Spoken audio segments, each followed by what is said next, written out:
What makes a pool go cloudy? Option 1. There are two main causes of a cloudy pool, either a filtration issue or a chemical imbalance.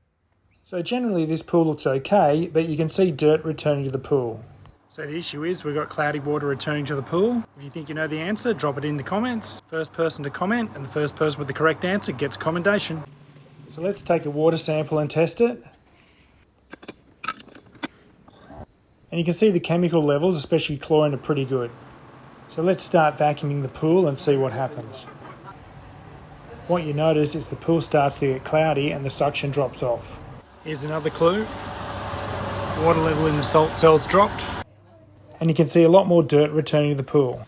So let's give the filter a backwash. You can see the wastewater's pretty dirty. And then a rinse. Cells full of water again. And the water returning to the pool is clear. In the short term, a clarifying agent will help. In the long term, given the age of the equipment and that it needs a media change, my recommendation will be to put in a new filter.